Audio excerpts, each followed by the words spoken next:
everybody? Welcome back to the Rodeo Wagon podcast. Today we're here with Vinnie Malzahn. Man, you're doing a lot. So you own VM Sports Agency. Yep. You played a little professional ball. You did some different stuff with licensing. Now CEO of Western Edge. Yeah, it's a lot, when you say it all in like that. But it all kind of complements each other. Obviously, starting up, VM Sports, kind of wasn't the original plan of VM Sports. It was mainly I was doing stuff with former MLB players. We were doing some events, signings, appearances, all that, and then obviously, a friend of mine who had a company. And, he was sponsoring some bull riders and, knew I was doing a bunch of stuff with, former, pro athletes and wanted me to take a look and, end up, Dylan Smith and, actually Marcus Mass were the first two that were really a part of VM Sports. And, Dylan's still doing stuff with me today, which is really cool. But, it wasn't really rodeo, bull riding. And now, obviously, we're here at Congress and, no, that was originally in the cards for me, but life has a funny way of working things out. That all obviously led to creating Western Edge with you, and now we're here as a corporate partner of the Quarter Horse Congress. What's that process look like, coming from your sports background? So obviously you loved athletics, you loved competing. Mm-hmm. Can you tell us a little bit about your background in baseball and kind of how that progressed into the agency and ultimately your involvement into the rodeo world? Yeah, so obviously I played ball, and basically when I decided I wasn't going to pursue it any further, and kind of I don't want to say kind of go on with the next step in life, and I started at a licensing company with Mark, who obviously designed our logo for us and everything, and was there for a little bit. That kind of wasn't for me, sitting behind a desk and. I had a lot of fun there. I learned a lot. And it helps me. All that stuff I learned that year at that company, and I got to travel a lot. I was in London during the 2012 Olympics because of it. So there's a lot of cool life experiences that happened. Got back into baseball with a couple of friends of mine with a baseball facility. Started training, coaching. Led me to doing stuff in Europe, with coaching, and. So obviously, I played with and against and knew a lot of former and current, major league or minor league players, independent ball players, and, kind of thought about representing them. Obviously, that process is way different than becoming a agent for PBR, for instance. And, like I said before, Mark, who I played baseball with and against, kind of got me introduced, to Dylan Smith first. But yeah, I think the competitiveness of baseball or any sport, and especially with, really translates into business a lot on the failure side, right? So as you're learning, with me right now with Western Edge and running a business, there's going to be a lot of failures, but you can't really look at it like that. And obviously with baseball, as everyone knows, that you fail 70% of the time and you're in the Hall of Fame, right? Yeah. So obviously you don't want to fail 70% of the time in business, but it's okay to fail as long as you kind of move forward from it, learn from it. Even from last year at Congress to this year, right? We learned a ton, not just at Congress, but just, in general in business. And, we're continuing to learn, continuing to evolve. And you have to do that same thing in athletics, right? I know you and I talked about, you with bull riding this year, how you've even evolved this year and worked on some things that got better. So when you're playing a sport, you're constantly, learning from your failure. You're constantly trying to get better. How do I evolve? How do I do this? How do I get to that next level, right? And that's what we're doing in business, right? There's levels to business, right? So we're trying to climb up that level by level for business, just like you would riding bulls, playing baseball, basketball, whatever it is. So it all kind of does translate, right? Yeah. So you talk about that and the skill development part of it in baseball. And we've had this discussion is so different in that skill development department because, I watch the Cardinals all the time, and, if you're 22 and you break into the big leagues, you're super, super young. The average guy, even that is successful in the major leagues, isn't breaking in until they're 25, 26. Yeah, it's crazy. I think it is getting a little younger because you're seeing a lot of 16-year-olds getting contracts right now, and obviously there's a lot of phenoms out there for sure. but a lot of guys are, these scouts are taking, or analytics departments now, right, too, are taking chances on younger guys because they want that longevity. They want to give them those long-term contracts, and obviously baseball is great because it's guaranteed money, right? So aside from bull riding and all the team stuff there, but yeah, the skill development is crazy. I don't think people understand how much reps guys are taking even at that level to even guys like the Bryce Harpers and Mike Trouts. Like, just go to a spring training and watch these guys work all day long and look how many reps and how effortless it is, and even like with you guys in bull riding, you guys all make it look easy, right? But it's because of all the skill development that you do, all the hard work that you put in. You're supposed to make it look easy, right? So but yeah, the skill development side of things in baseball is huge. If you're not taking the reps, you're not putting the work in, and now with all the different strength performance and everything too, that's obviously becoming huge in bull riding now too. What is that? You talked about baseball, the guaranteed contracts, and as an agent, and building this agency. What was that transition like, dealing with regular sports like baseball that are traditional and have that history into a completely different setup with bull riding, and now the transition into the teams, which is a whole new facet that's kind of going towards your initial background. Yeah. So yeah, there's a lot. I mean, obviously the bull riding is way different because nothing's guaranteed, right? So, and we'll get into There's one thing that's guaranteed: you're going to get hurt. Well, yeah, for sure. yeah. Judging by your swollen foot and everything. But I think, going into the bull riding thing, it was definitely eye opening. There's definitely a way different way about going, even about the endorsements and kind of navigating, being an outsider per se. Like I, grew up in New York. I live in New Jersey now. So right off the bat, it's like, what are you doing? Talk to me about, bull riders in the PBR. Who are you? And kind of navigating that. But, the only real, guaranteed thing that, we kind of did with VM Sports, and Mark, who kind of helped me get going with all that, was obviously going after the endorsements, right? And I think we started going against the grain and, not going with like the Monster Energies and the Boot Barns and stuff like that, because obviously they have their own way of doing things, and they're all kind of connected and intertwined with the PBR. And, but yeah, there's nothing really guaranteed. Obviously with the team stuff, there's some stuff guaranteed right now. And, and I think the PBR teams is continually evolving.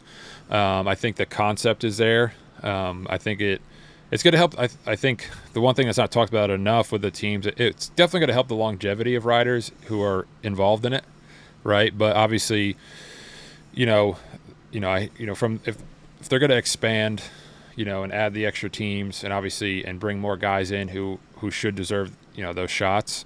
But again, it's so specific, right? Because you got right hand, left hand, and guys who go, into their hand, away from their hand, and you're just riding certain bulls. And so I think with the team stuff, man, there's a lot that's going into it. I think the concept's there. I work closely with Ken, who's part of the PBR teams, and he has a baseball background too. And him and I have crossed paths multiple times over the last 10 years or so on the baseball end of things. So like I think his mind is in the right spot to get things a little bit more guaranteed. And I understand that guys are getting money and there's a lot of incentives and, with the endorsement agreements with the EAs and everything going on, that's where you're going to make your money, with the teams, which is a good thing. But it also depends on, obviously where you're getting drafted and that, the different slot money they've set up there. So there's a lot of similarities to the other sports, but there's a lot of differences when it comes to the contracts because I'm sure there's a lot of guys riding right now that don't have a contract, which I'm sure PBR won't announce that at all, but I guarantee you there are some specific guys who did not sign a contract. They're getting money. They're getting, their different incentives, but they're probably, riding without a contract. Or guys are signing 3-year deals, 1-year deal, 2-year deals, whatever it is, and not realizing it too. So there's not, a ton of transparency there. I think the effort's there. I just don't think everything's just run really quickly, right? Yeah. So, and like a lot of guys don't have agents, and if they do, they're not right? There's just a lot of where that's never going to happen in MLB, NFL. Like, you have your agency handles your contract, they talk to the team, the GM, whoever it is, and that's that. Where I think with PBR, it is a very tight circle, right? So they want to talk to the bull rider, the athlete, and that's it. I don't want to deal with an agent, I don't want to deal with that, but I think they're going to have to start getting used to that the bigger that it grows. Right. Yeah, and I think it's so important. I know as an athlete, for me, the representation part of it, because we get contracts thrown at us, and we're told to sign them, and that's just it. I remember talking to Kyler Oliver, and he said, my first time at Vegas, they threw this contract in front of me, and said, sign it or you don't ride, and almost all of the bull riders, I would say all of them, are not informed enough to be able to even read through a contract and understand what that even means to us. Right. And so that's a whole nother. It takes a lot of time to be well versed in the legality of everything, and even know what you are what's expected of you, and that takes away from training. It takes away from focus. Right. I think the representation is such a great example of how we can protect ourselves as athletes, and make sure that we can focus on the right things and not get screwed over, if we didn't read between the lines on something. Yeah, and I think, obviously, like we have a great, legal team behind us, with VM Sports, and, with most contracts, I'll read through them, redline what I need to redline, but I'll give it to Darren, who does, he's the actual lawyer, involved. So, he'll go through and dig through deeper into things. But I think that's super important, and like you said, you want to train, right? You want to, go get, your skill development in. You don't need to be thinking about, like, what's this in this contract? What's that in this? What does this mean? Like, myself, and Darren, we'll read through it. We'll figure out what's in there, what's good for you, what's not good for you, redline what we need to redline, put an addendum on whatever it may be to get things done. Right. So I think, and you don't want to be sitting there, and I don't think, a lot of guys are going to sit there and read it and understand some of it. They're just going to be like, all right, whatever, I'll sign it. I trust you. Here you go. Right. So, it's, I think the PBR teams is going to bring in more agencies who typically don't deal, in action sports in general. But there are some companies out there that are in action sports that I wouldn't be shocked if they start coming in and getting some bull riders too. Well, even at the combine, I was talking to Kent, and he was talking about how, they plan on that next step of tightening up on who can be agents and who cannot. Right. I guess there's a process when you're dealing with MLB. To be an agent in MLB, it can't just be, some random guy that's going to help you out. And Kent talked about how moving forward, they want to make sure that the guys representing these athletes are qualified. Yeah, so I mean, with PBR, you pretty much fill out a paper and send a check, and you're an agent. Now with MLB, and you still have to pay a fee. It's a lot higher than $500, and you have to take an exam. A lot of it has to deal with kind of like the drug testing involved in MLB, and kind of understanding what guys can and cannot take. I mean, the packet you have to study is 12 inches thick.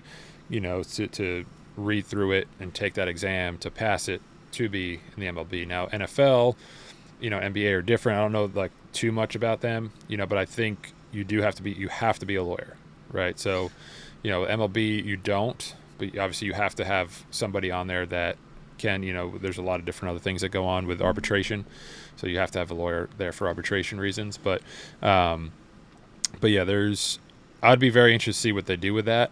I'm sure they're going to up the annual agent fee, and they probably should add some kind of exam in there, just so that agents are, well versed in what, all the contracts are, what this is, if there is drug testing, not drug testing, even the insurance side of things, and I think there has to be a lot of things out there. Yeah, and another interesting part, probably for an agent going into this transition, is right now it's half the year is a regular season, bull rider, you're on your own. Yeah. And then half the season you're on a team and you belong to this team. And that, for us, where that gets kind of sketchy is in endorsements. Because during the regular season, you can have your own endorsements. Team series, you cannot have your own endorsements. You can't be paid to wear a sponsor at that event. Right. So what does that look like as far as the agency side and kind of helping the athletes be able to Yeah. navigate that? Because you really need to, because if, say, you, before this team stuff, you were getting paid $100,000 for a whole year. Right now the team series starts and half of your season is with this team. What does that look like with Right. an Yeah. I think endorsement? I mean, I don't know how some of the guys are doing it with like the Jose's and stuff like that, but I'm sure they tried to keep that contract as intact as they could. I think it goes more 6 months more, kind of like a influencer based contract with the teams, because in those team contracts you can still have endorsements. There's going to be some gray areas there, of course, but like just like you see, MLB guys, NFL guys are doing commercials, and if they're wearing a jersey, it's the same color as the team, but it doesn't have the shield and it doesn't have the logo of that team. Sure. So that's their endorsement. Now, if you see the team logo and the NFL logo, that's somehow the NFL is involved or the team's involved in those endorsements. But yeah, so I'm assuming there's a lot of more like influencer based stuff, like, as far as posting to their social with the big followings. In 6 months, obviously you're wearing the patch, everywhere you go, wearing the shirt everywhere you go. And then those last 6 months where you're part of the team, like if you're Jose in Austin, there's plenty of places in Austin, I'm sure, that will gladly pay Jose, an endorsement agreement, right? Yeah. So, like I said, I'm sure there's some stuff that he can't conflict with team-wise, but again, that's a little bit of a gray area that I don't think maybe PBR has truly looked into. But any of those guys, or when you're in Nashville, the Arizona guys, whoever, they can do their own things during that time. They just can't wear, at the arena. And do you think that adds value for the athletes to be able to, is that an opportunity that maybe you wouldn't have Yeah. in, say, the regular season? Yeah, I think so. Yeah, I think, I mean, obviously you can even go into more in-depth deals with those people, obviously with the understanding that you're not wearing their stuff for half the year, but you're going to, go into the community, go where their product is, prevalent, and represent them, whether it's, a commercial deal, appearances, whatever that may be. So I think there's still a lot of opportunity for guys with the team stuff. It's just a matter of how much time are they willing to give up for those endorsements. Again, because you talk about skill development, working out. If you're, a lot of these guys that you see on commercials all the time, like they have to go and shoot those commercials, right? They have to go travel. They, on top of still, preparing for their season and stuff too. So you just have to make sure that when you're doing all this stuff, you're really managing your time as well, which is another part of it. If you get to that certain level, right, and you're able to have all these endorsements, and you're doing an appearance here, you have a commercial shoot this day, and organizing all that too. Yeah, that's one thing that's always fascinated me is like you see a lot of these Brazilians come over, and when they first come over, they're not well versed in English a lot of times. Mm-hmm. So it's a cultural change, and they're having to learn a new language, and that actually protects them from this push for media, right? And sure, you're getting paid for it, but it's also a distraction. And so managing your time as an athlete, you go into a world title race and everybody's, wanting a picture, and, the PBR is obviously going to want to be using you because they're, painting this storyline. Right. And at the same time, these athletes have to protect themselves, and managing that, I believe that the Brazilians have that edge in those scenarios just because they're really not getting pulled into that quite as heavy as what an American would be. Yeah, no, there's, obviously those guys coming over, and, there's a lot that they have to fight through. And like I said, and obviously they have a lot of support though here, obviously. So if you're coming from Brazil, there's a ton of guys that are going to support you, right? And I've seen it, going to, Velocity and UTBs where, a guy maybe is brand new, but those Brazilians are all together. They're all sticking together. They got each other's backs, which is cool to see. But yeah, I mean to see where the teams are going to go is going to be interesting. I still think they're working out a lot of different kinks. I'm sure there's a lot of different things going on there behind the scenes that I'm sure they're not, releasing anytime soon. But yeah, it's interesting to see where that goes. What's up, everybody? I'm thrilled to announce a fantastic partnership between the Rodeo Wagon podcast and Rodeo Life Official. Rodeo Life isn't just a coffee brand, it's a veteran owned business that epitomizes the principles of hard work, dedication, and perseverance in all their products. As an avid consumer of Rodeo Life coffee, I am proud to align myself with a company that mirrors my values and resonates with our audience. Supporting this veteran owned business is not only a testament to our shared ethos, but also a way to give back to those who have served our country. This partnership promises exciting content, collaborations, and surprises for all our listeners and the rodeo community. You can anticipate special episodes featuring the Rodeo Life experts and even a chance to win some Rodeo Life merchandise. We look forward to this journey with Rodeo Life and the enriching experience it will bring our audience. Join us as we venture into this partnership, fueled by a passion for rodeo and a great cup of Rodeo Life coffee. Stay tuned for more exciting updates and the amazing things to come from the Rodeo Wagon podcast and Rodeo Life Official. Make sure you go to rodeolifeofficial.com and check out all their sweet merch. Hey there, folks. I want to tell you about my favorite cowboy hat brand, Sombrero Brands. As a professional bull rider, I know how important it is to have a hat that not only looks good, but can withstand the toughest rides out there. And that's exactly what Sombrero Brands delivers. Their hats are custom fitted and shaped to perfection, with a level of attention to detail that's hard to find these days. But what really sets Sombrero Brands apart is the fact that they're a family-owned and operated business.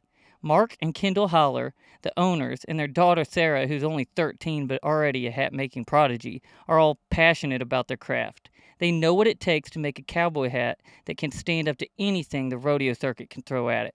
And get this. The founder's grandfather, Polly Holler, was born and raised at South Camp on the 4-6s Ranch. These folks have got cowboy blood running through their veins, and it shows in every hat they make.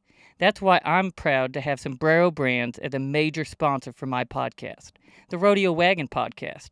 So if you're in the market for a hat that's tough enough to handle anything the rodeo throws at it, give Sombrero Brands a try. Trust me, you won't be disappointed. Well, I think a big question, and it's an elephant in the room because it's been addressed a few different ways. But are they going to keep the regular season or are they going to get rid of it? Because Sean said initially in the NFP podcast that the whole goal was to keep both of them, to have the team series at the Premier Tour, have a regular season for those guys that want to, that's kind of like a Velocity Tour. Since then, at the Combine, Kent also talked about their goal is to build out a minor league. So right now you have the big tour, the UTB. You have the expansion tour, the Velocity, which hits all the cities the UTB doesn't.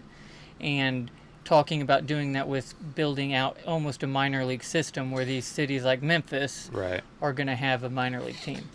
I think that's going to be tough. Is there truly with when you're looking at the bull power versus the talent pool, like what's and that this is just like a realistic question, like what's the talent pool look like now if you have people who are truly going to develop, right? So they like going into the baseball side of things, like if you look at the minor league system and you got guys who you have rovers too who throughout the season are popping into different teams, there's hitting coordinators, fielding coordinators, pitching coordinators, right? So there are tons of coaches who are developing and keeping track of everything. Like, so are you going to be able to have that type of coaching at the minor, for bull riding at the minor league level? And are you going to have, the talent? Because if you could put all these kids in here, and hope they get better on their own, or you truly got to watch them, right? Because you have to have something in place. If you're going to have a minor league system, you have to have some kind of developmental thing set up. You have to. Where you're hiring, like the Champion Living guys on the performance side, you're hiring more coaches who, and I'm not just talking about like star power coaches, like guys who truly can develop bull riders in that minor league system, because they're the ones who are going to develop guys to get to the big leagues, right? To the PBR team series. So kind of what you're saying is like, there might be an individual season, minors, and the big leagues, which is like, the Camping World Series, now. I don't know how they could have three. I don't know that there's enough depths to have all three. To have a regular season and a minor league and a big tour. Could you have a big tour and a regular season? I think you could. Right. I think you potentially could do that. Right. And I like the idea of the minor league system. That's complicated. That's not an easy, you throw in a minor league system like that. No, that's gonna I don't know how you implement it really. I mean, they could be thinking about it, and putting some things together, but you're gonna need some like performance coaches. You're gonna need trainers. You're gonna need and I'm talking like athletic trainers and sports med and And you're gonna have to pay more. coaches. Like right, I mean the costs are gonna go through the roof. You're gonna need either Camping World to shell some more money out, or find someone who's going to sponsor the minor league system, because you're going to have to really develop guys.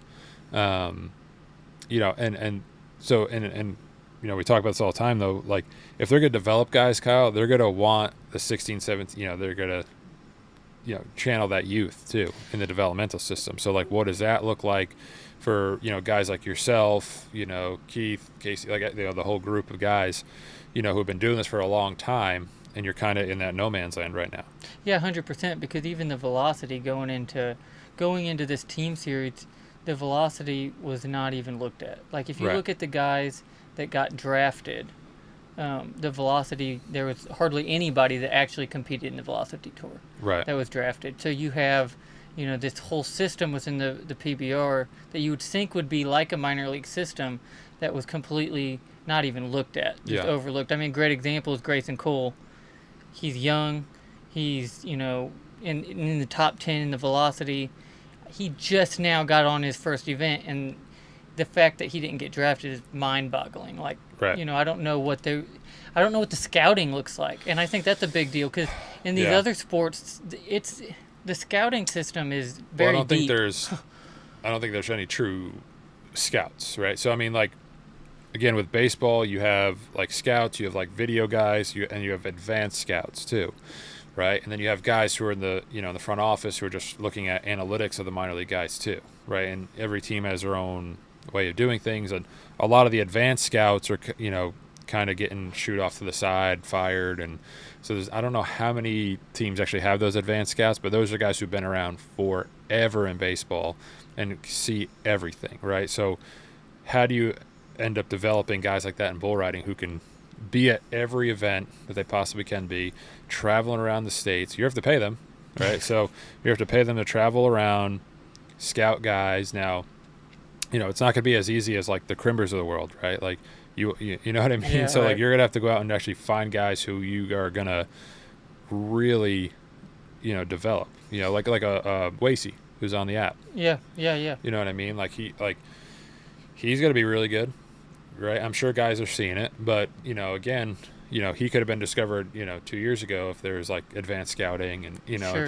and people out there. So Well, and even to the extent where I know in baseball, like a good scout can even pick out whether a kid's peaking out or Mhm. whether a kid still has a ton of potential that he's going to reach. Because there's Right. guys that they mature differently Yeah. in their writing and being able to pick out those people that are going to continue. And there's also the facet in this sport where, and maybe in like the UFC and some of those contact sports where is a guy's egg going to get broke? Because Yeah. there's some guys out there that have all the talent in the world, and they get laid up for 6 months because of a bad injury, Right. and they ain't the same afterwards.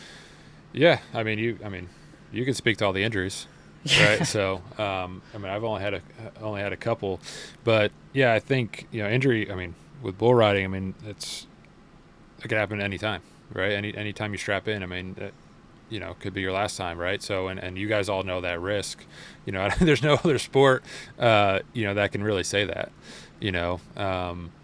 But yeah, I think it's going to be interesting to see. I think they're 10 years away from really getting a minor league system. Really, you can't rush that. Like, you can't just say like, hey, in 2026 we're going to have a minor league. Like, you're going to have to get cities involved. You're going to have to get, like I said, coaches, and there's a whole branding aspect to it, and like who owns the minor league teams. Because most minor league teams in baseball are independently owned, but they're affiliated with, the Yankees, affiliated with the Phillies, whoever it is, right? So, like, who are you going to get to start their own minor league team, right? It's all going to be super interesting, on the team end. But yeah, like I said, our app could be super ready to, accommodate the scouting side whenever that time comes too, which that's I know we got a lot going on with it right now, but I think one of our first conversations was to kind of add a scouting element to it, which it still could be. I mean, obviously we got with the ticket services and stalls and everything else going on, but eventually it could transform to its own little scouting thing for a coach to go in there and look at an athlete's profile, click on his videos, and take a look. Right, Yeah, it's a nice get streamline. a notification every Right. time an athlete actually gets on the app, and Yeah, for sure. yeah, definitely. And with the app, that's kind of a, starting that up with you, and really just seeing the need for it. I came from a background that was far disconnected from rodeo. Mm-hmm. I was 18 before I really understood anything about rodeo, and I jumped into the bull riding. Yeah. And so there was a huge gap there in learning, and you had that background to be able to help put all this together. And I mean, you were talking about like, hey, Right. these are some different needs. Mm-hmm. You coming from that in, like, hey, what are some needs that that maybe could be worked out with technology, Right. and me understanding what those needs were, and this growing into something much bigger than that, where now we're looking at, look, there's a performance horse side. There's tons of businesses out here Yeah. that are just small businesses, mall and paw, spur makers, little businesses that are struggling being able to market themselves to this demographic. Right. Because social media is awesome, but it's like an ocean. Yeah. And being able to find or be found in those certain circumstances. Right, and like difficult. the economic impact that a rodeo event has on a small town is massive, right? So like what we want is for businesses to capitalize with our app when these crowds are coming in. We want them to be found. We're here in Columbus. I mean, the economic impact here at Columbus is massive. Over 700,000 people are coming in here, spending however much money and going out, finding places, right? So it's, I think our app is definitely going to help centralize that for people, right? The more we grow and the more events we get on here, the more tickets we sell on here, and people can find these businesses, easier. You know what I mean? Like maybe they don't want to spend, get a hot dog at the arena or whatever and want to go find a place to eat afterwards. How are they going to do that? If they're buying tickets from our app, they're already on there. They're seeing everything that's nearby, searching near me, restaurants, whatever else they're looking for, So I think, and we've evolved from that first conversation we had till now too, right? Once we started realizing the economic impact of these rodeos have on all these towns across the world, really, not just, I know right now we're, in the U.S., but I mean, Australia, Brazil, Canada, everywhere, So, interested to see, where obviously where this goes. Like I said, we keep evolving and adding new features and trying to add more value to the people who are first coming into the app or have been on the app for a while and been on this journey with us to see everything that's been on there. And you've seen all this technology be very effective in the baseball world. Oh, yeah. In really every other industry. This Western demographic just seems to be a tick behind on everything. Yeah, a little bit. I think everyone's kind of coming along, with it. And, I think, new things are always scary to people, and I think, just like with anything else, you're going to adapt, like with our ticket services. I know there's a lot of cash at the door, right? In the Western industry, a lot of cash at the door. So, and I think what our ticket service side helps with the people who are typically cash at the door, I mean, there's a ton of expenses that go into these rodeos, right? Ton of expenses. So, they're fronting all that money. And if it's an outdoor event, you get rained out, you just spent all this money to maybe reschedule the next day or, next year, whatever it is, but you already spent all this money, right? So basically if you're, on our tickets, platform and tickets are coming in, you sell it 3 months in advance, that money's coming in, helping you with expenses, and that you have everything covered. And even if it rains a little bit, people are still going to come because guess what? They paid for those tickets, right? So even if you're a rain or shine event, if it's raining, people probably aren't going to sit in the rain and watch. There's going to be some diehards out there, but yeah. Well, and even to that point on the other end, our youth coming up, everybody is well versed in technology. Everybody got their phone. Right. They do everything on their phone. Yeah. How many apps do I have on my phone from golfing? Golf Now, and having that for the things we love as Western people hasn't just been out there. Right. They're wasn't an app that we could go and be connected to the Western world and find Western things. Mm-hmm.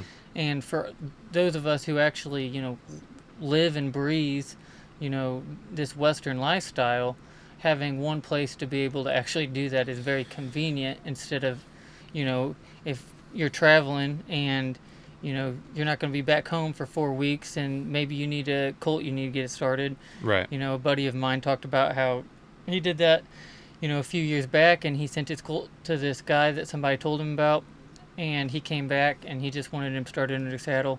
Came back and he's like, man, I would have been better off just leaving him. Right. For that time frame. If there was an app that you could get on there was a horse trainer, you could look at his videos, could be like, okay, I could drop this bull, I'm going to be traveling up through this part of the country. I can stop, drop him off. Yeah. Hit the road for a month and a half, come back. All the way to the point of traveling and finding rest stops and layover spots, Yeah, I mean, I think, obviously we're, hoping to launch our, the map feature in here soon, and I think that's going to help people a lot, right? And I think even that feature, once it comes out, hopefully soon here with us, is really going to, push things forward, right? And we got the stall. I mean, we got a lot going on. Put it that way. I think, for me, the ultimate vision would be for a person to be able to get on this app, to be able to go where they want to go, and be able to route their trip on one place. Mm-hmm. Whether that's the rest stop, whether that's, booking a stall reservation. Look, I don't want to go, this far without, letting my horses out, but I need to find a place where I can lay over. Right. Finding those layover spots, being able to find, equipment that you need, being able to, find rodeos that I want to go to. Maybe Right. I'm on vacation. I'm like, you know what? I'd like to go to a rodeo. Getting on the app, being able to find that. Do all of this place in one spot. Yeah. From start to finish, whether you're a contestant, whether you're a fan, whether you're a business. Yeah, and I think there's a ton of them in the Northeast. Like we were just talking about the other day. Like I had a friend of mine send me a video, at a bull ride, and I'm like, "Where are you?" And he was, literally 10 minutes from where I grew up. And and I think people in the Northeast are really catching on. Obviously, Yellowstone helped all of that, right? But Sure. but I think you're going to start seeing, I think, more bull ridings and rodeos happening in the Northeast, and which is an awesome thing, because I always hear people like, "Oh, let's grow Western sports, let's grow it." You're going to grow it with the Northeast folks, right? So, how do you get the Northeast folks down to Will Rogers, right? How do you get them down there? And if we have all these events going on in the Northeast, and they're on the app, they're going to stay on the app. You're like, oh, well, I'm going to Fort Worth, in a couple months. I wonder what's going on down there. And to somebody who has no idea about the stockyards or nothing, right? Like, they're in for like a really good time down there, right? But again, how are they going to navigate that? If they get to the stockyards, they don't really know the spots. They don't, you know what I mean? So our app can give them those insights. And that's fascinating you say that, because when I had knee surgery, my brother-in-law took me down, and obviously Tandy's in the Dallas-Fort Worth, right? So we go down there, and while I go in for surgery, my brother-in-law, Ethan, had never been to Fort Worth, and he's like, hey, I want to go check out the stockyards. Right. And, to us that are like deep into this, Mm-hmm. like that's not even something we think about, but the fact that like, hey, there's people out there that, they don't just travel the country every Right. weekend, but when they do, they've heard of these places. Right. And now once you're there, how do you actually make that experience the best experience you can make it? Right. And I think having a place like our app to be able to utilize, to be able to make sure that you can go to the places that are going to give you that experience instead of wasting so much time as well. Yeah, no, for sure. Like I said, because my in-laws, when they went to Fort Worth, I think it was last year, and that's when we had just kind of got the app launched, like a soft launch. I hadn't really put it out to the public yet, but obviously they knew what I was doing, and they were like, oh, so when we go down there, like if we have your app, is it going to help me find some places, and like obviously I told them a couple places to go that they said they never would have even like found on their own, but I was like, yeah, that's the idea, for people like you, are going down there to visit and never really been there, to go catch a rodeo, right? Because even I think a lot of people go down there, like I said, being in the Northeast, people tell me now, because they know what I do, when they're going down to the stockyards, and it's like, oh, I tried to catch a rodeo, but I walked in there and nothing was going on. So it's like they don't even know how to look up schedules or anything, so even for them being outside the Western world, to download our app, to see the schedules, to see when things are, where they are is also a really big deal. You know, like you said, someone who's ingrained in the Western world, if they're going down to Fort Worth, like they're going down there for a reason, right? They're going down there to ride or whatever it is. So they know when that schedule is, they know where they're going. But the people who typically don't go down there, like they need to know what spots to go to, what not to go to. So I think also having, putting, reviews in here in the app will also help in that. If someone comes to a rodeo they've never been to a town they've never been to, and they want to go to different places, they're going to review. They can check the reviews on the rodeo, check the reviews on the food, restaurants, all that stuff. And I think, it's going to be a pretty big deal once we kind of expand what we already have here. Yeah, and I think even, you kind of alluded to it earlier, like when we're done competing, there's only a few restaurants we can go to. Right. And, helping these maybe restaurants during these rodeo times realize, hey, maybe this weekend, rodeo's in town, we stay open until 12. And, you have these athletes that get done and fans, they get done with this event and they're hungry. Yeah. They can more easily find these places that are open without, wasting so much time. Yeah, 100%. One of the big things that I'm really excited about, too, for rodeo people and traveling is the podcast section of our app, because it's kind of difficult to find equine podcasts. There's a billion of them nowadays. Right. And I do like the podcast section of our app, and I really hope that continues to develop and grow, and more of these podcasts get on there, because when we're traveling, I mean, heck, we hit 50,000 miles just in the January through May, PBR season. That's a lot of time spent on the road, and we listen to a lot of podcasts. Yeah, and I think it kind of centralizes things, right? As opposed to like kind of getting on Spotify and searching and whatever. Like if you come right onto the app, like, I think we got about maybe 10 on there right now, but obviously growing. And I think, you know what you're getting into if you go into Western Edge and you're seeing the podcasts that are listed. So like I said, if you have a podcast, get it on the app, especially in this demographic, because I think it's definitely going to catch. And, I think, a couple of the podcasts that are on there, I know you've been on one of them too, so, and I'm sure we'll get you on some more there. But yeah, I think, heck, even driving out here to Columbus, I listened to, 2 different podcasts just on the way out here. Heck, even in the booth, I walked in there and Kenny and Sebastian had, the podcast up. Right. And it was just playing right there on the app. You know? You like watching yourself?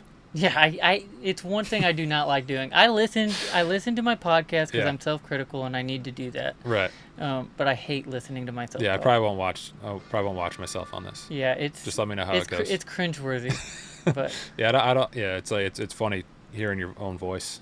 I don't like it. I don't like it. Yeah, no, but yeah, no, it's good that you're going back and rewatching it and getting better. And and just from my perspective, from your first podcast with a wagon until now, and even you killed it with Aaron with Durango, you know what I mean, and we were doing our stage podcast there at the booth, and seeing you evolve over the last couple of years from just being part of the agency to starting this business, and just watching you grow, and just watching your journey has been really cool.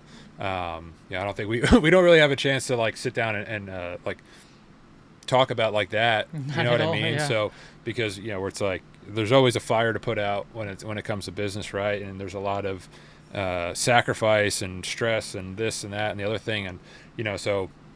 But to kind of went from the inception of Rodeo Wagon to now to doing the stage podcast with Aaron from Durango there, I think you've gotten a million times better, and I think more comfortable, more confident. I mean, it's skill development, right? Yeah. Well, and a big thing too, and the podcast has helped, and especially for me. So there's 2 sides to the podcast I really wanted to do. The first side is there's tons of content out there that people want to hear, right? And there's not a ton of rodeo podcast. There's certainly, I don't know if there's anybody traveling doing a podcast that's competing, at least in the bull riding world, that's actually traveling and doing it. So there's so much stuff that happens on the road. Right. Having a bunch of people, but on my end, learning. Right. Like, we're creating this app for the people.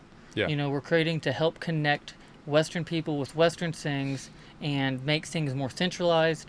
and it's my duty, if I'm going to dive into helping people, that I Yeah. learn about this industry. And it's so complex and it's so deep. You have everything from the hunter jumper to the bull riding, Mm-hmm. dressage to barrel racing. Right. Completely different worlds. Oh, 100%. And Yeah. having a podcast where I can kind of learn more about every facet. Just in the rodeo, there's so many facets, from producing to being a contract personnel, Mm-hmm. to being a writer and contestant, Yeah. secretary. Yeah. I mean, like everyone has their own little journey happening, right? Like, so when you have one event, like how many people, like, like you said, fans, rodeo contract personnel, producers, announcer, like just like everything, everyone's coming from, 30 different directions. Everyone has their own journey. And, it's interesting to try to, I mean, you're only capturing like a less than a percent of what's out there, right? Yeah. Even traveling, right? Because I'm sure you would want to get, like five, like five bull riders in, the announcer, I know you've gotten like, Tyler, and some more clowns and entertainers and everything too. But it's crazy. Like you would think there'd be more out there, wanting to do it. But again, it takes time, effort, resources, so not a lot of people, like that extra work when they're just worried about riding, right? So, but yeah, I think, like, and you're on the road so much, like, not saying this is easy for you, because like both, us, both having kids, and, being here at Congress is not easy, Right. on family. I mean, not owning a business isn't easy on, on, Yeah. on having a family either, right? So I think, and I don't think a lot of business owners, that are, on the influencer side of things, like, talk about enough. They always say, oh, it's hard having a business, but like a lot of them don't touch on like how hard it is, right? Because when you have kids, and like, and it's like this where we're away for, multiple days, and you're on the road a lot, but it's like maybe 3 days at a time Yeah, typically, sure. right? So like Home every you week. kind of got like Monday through Thursday at least, with the wife and kids. And but I'm sure, but that's almost like a routine for you when you're on the road, right? Like Monday through Thursday, then I get, Dad's away for a few days, I'll see you Monday, right? So, but like here, you're essentially gonna be away for 2 weeks, right? And I've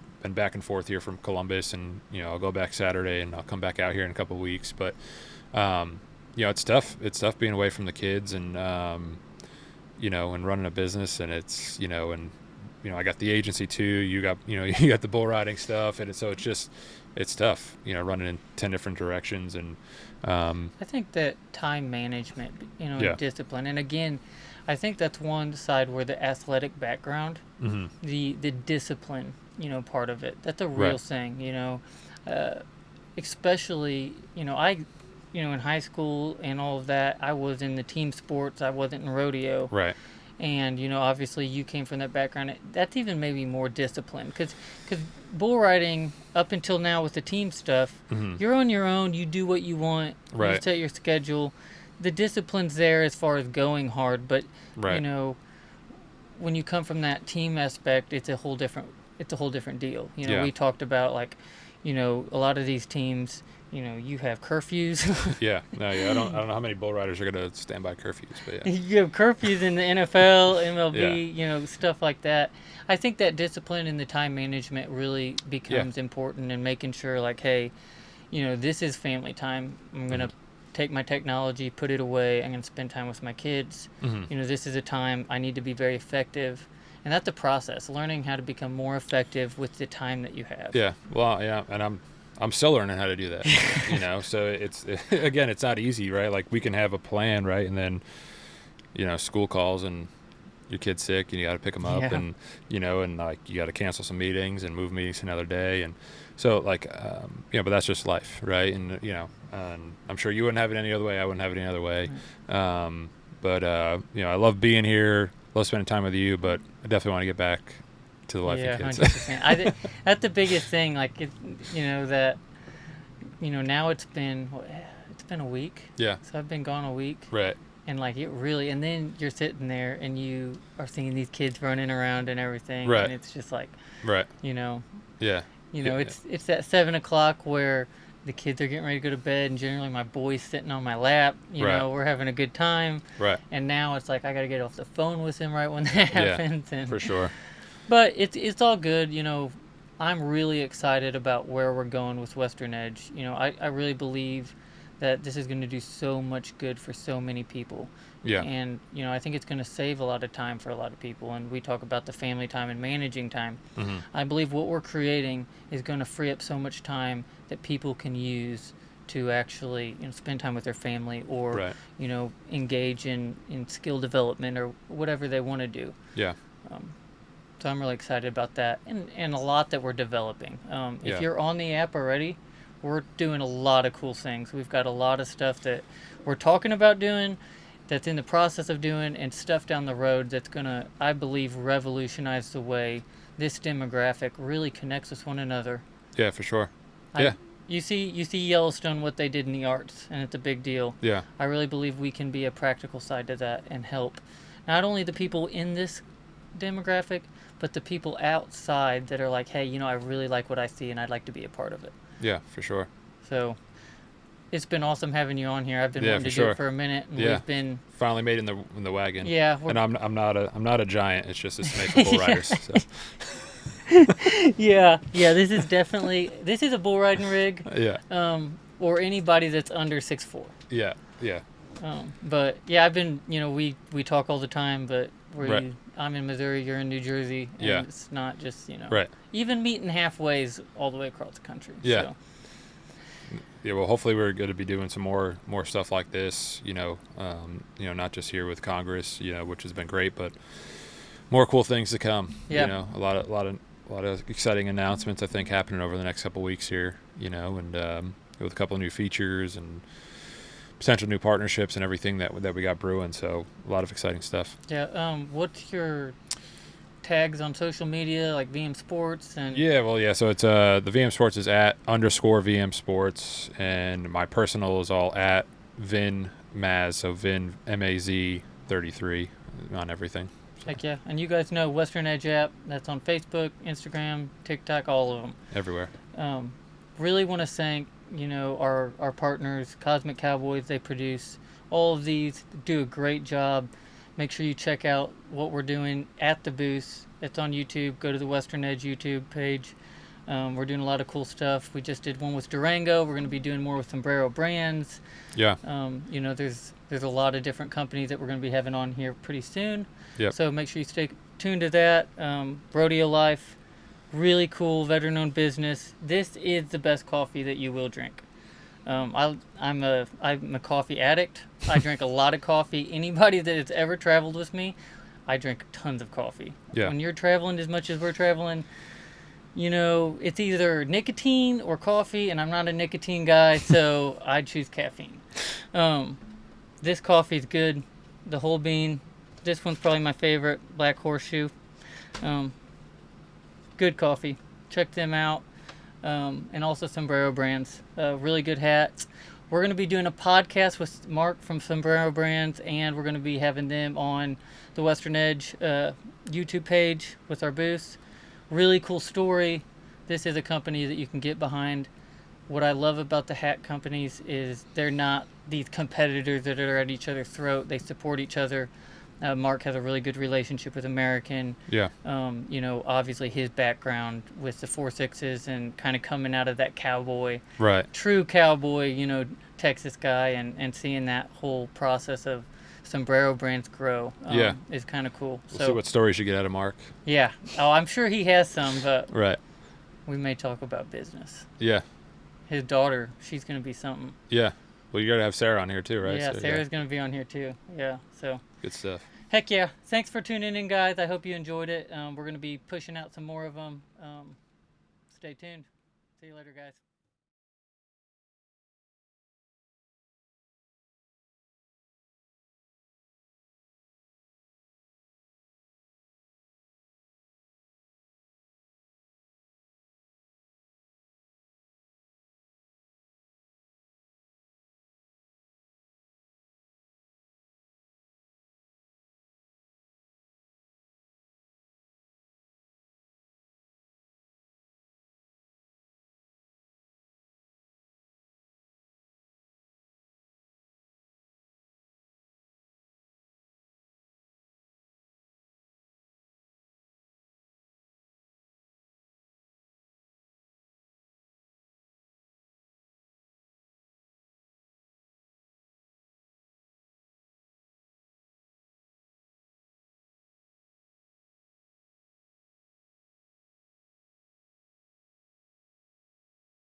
Like I remember the first week I lived with him, we baled hay, it seemed like all week.